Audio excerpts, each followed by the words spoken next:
Attention, please. Flight 631 for Salt Lake City, Denver, and New York is now boarding at gate number 7. Board Flight 631, please. Attention, please. Flight 549 from Miami and intermediate cities. Now down to Boston, over to El Paso, into Chicago, out to Portland, Oregon. 9.5 hours from coast to coast. 4.5 hours from Jackson, Mississippi to Detroit, Michigan. North, south, east, west. There are 27 scheduled airlines. There are almost 600 airline stops. Every major city, every state in the 48 touched on by the unseen high roads of the sky. The easiest method of travel yet devised by man. America travels the air about its business, casual and matter of fact. Businessmen in particular travel the airlines, buying, selling, developing, and organizing. The man with the briefcase, weaving the pattern of American business, carrying contracts and plans and specifications, breaking bottlenecks, meeting deadlines. The American businessman, transferring from airliner to air taxi, from one airplane to another, flying on to smaller towns, to plants and mines and mills, using the air taxi as the quickest and most efficient means of reaching his destination. Air taxis are convenient. Privately owned and operated, they are comfortable airplanes piloted by experienced and able men. There are more than 1,500 such operators licensed to carry people and property.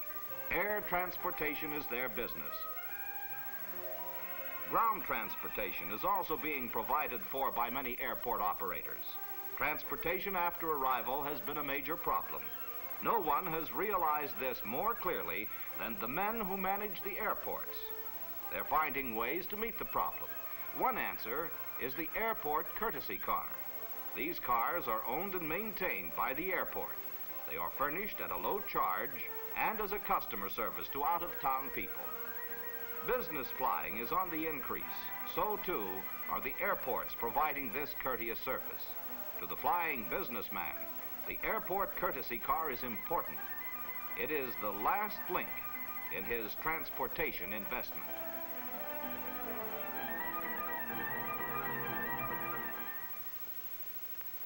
American business firms have more airplanes and do more flying than any other group in the world. Both civil type and military type airplanes have been converted into flying offices. These offices move over the country at speeds of from 150 to 300 miles an hour. More territory covered, far less travel time involved, and work goes on during the flight. They go when they wish and where they wish. They do business as usual in the comfort and privacy of the company-owned airplane.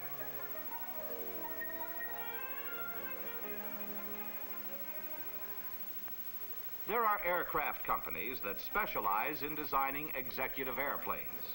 They are planned with an eye to comfort as well as efficiency, as carefully planned for privacy and livability as any home.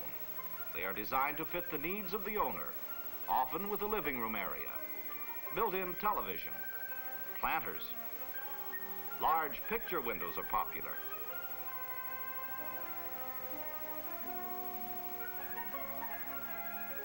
Cabins and vestibules are soundproofed with sound-absorbing material.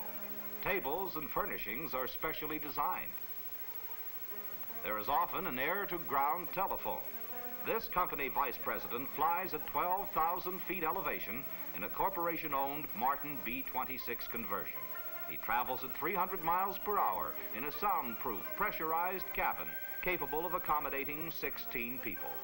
Since many business flights are made at night, these airplanes are equipped for relaxation as well as work.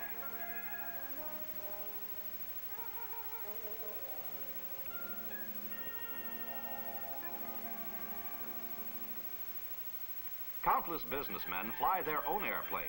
The majority of airplane owners are over 40 years of age. Banker, salesman engineer, auto dealer, executive secretary, district distributor, sheep rancher, roller rink operator, machine builder, brace maker, broker, construction engineer, electrical contractor, plumber, doctor, combustion engineer, cattle buyer, retailer, builder, veterinary, salesman, repairman, lawyer, insurance agent. And then there are businessmen every day turning their thoughts to the airplane and learning to fly. This man is a qualified flight instructor. His business is teaching people to fly. He is understanding and courteous. He has a sound knowledge of airplanes and what they can do. It costs less than $100 to learn to fly, less than $500 to become a qualified licensed pilot. There's no age limit on learning to fly. First, the student pilot becomes acquainted with the functional parts of the airplane. He learns to check the airplane and to recognize for himself if it is ready to fly. This simple procedure is line checking. A pilot line checks his aircraft every time he flies. The modern airplane is well designed. Structurally, it is light and flexible and very strong. All aircraft wings are fundamentally the same shape. This shape is the basic airfoil. The tail assembly is checked. Once the student is acquainted with the outside of the airplane, instruction inside begins. He sits in the pilot seat, the instructor on his right. His instructor shows him that the wheel works smoothly and accurately. When he knows how to use the brakes and start the airplane, he is taught to taxi the airplane on the ground. He is taught ground courtesies and how to watch for other aircraft. Taxiing develops control which is later used on takeoff and landing.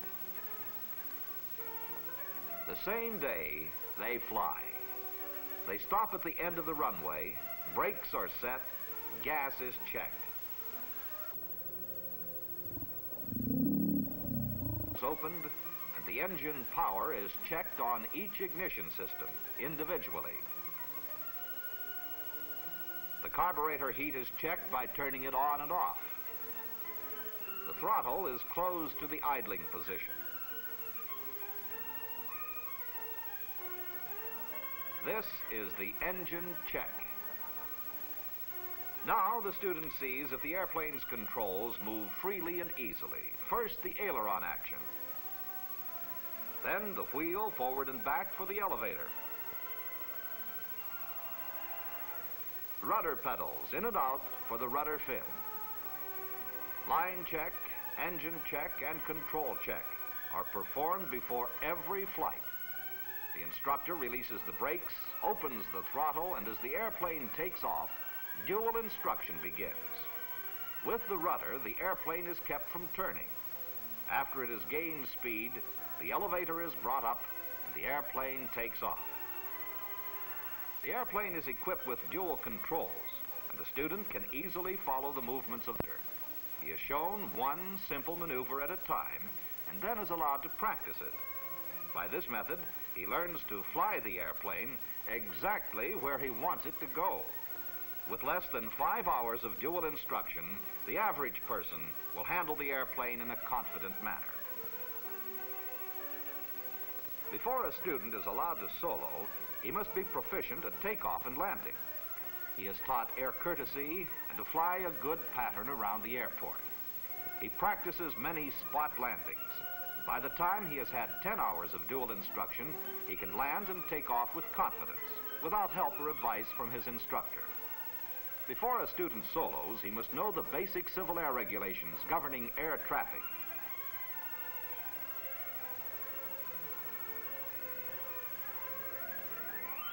When the instructor is satisfied that his student knows the simple regulations and that he is capable of flying the airplane alone, he asks him to make 3 takeoffs and 3 landings.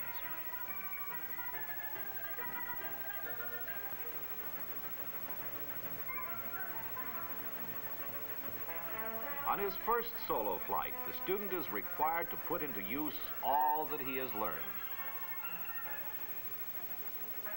He has been taught to watch for other aircraft. He has been taught to make a proper final approach. He knows how to keep the proper airspeed, control wheel forward for more airspeed and wheel back for less. As he approaches the runway, he slows down. And as the airplane touches the ground, the control wheel is all the way back. After 40 hours of mixed dual and solo flying, he passes the regulation flight check. He takes a written examination which assures that he understands the basic principles of map reading, weather, and flight. His instructor checks him out in other airplanes. Now, a qualified licensed pilot, the businessman is interested in finding the specific airplane that will meet his needs. His hours in the air while learning to fly and while taking his cross-country flight instruction have been planned to do double duty. Each flight has been a business trip. His travel time has been cut 80%. He knows exactly how airplane ownership will benefit him. American aircraft designers and manufacturers are developing new airplanes. The Aero Car, both ground vehicle and airplane.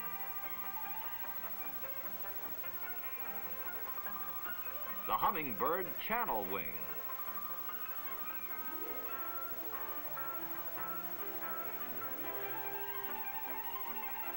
"90% of all airplane owners pilot their own airplanes. They use executive types such as the Aero Commander, the 4 or 5 place 310 Cessna, manufactured in Wichita, Kansas.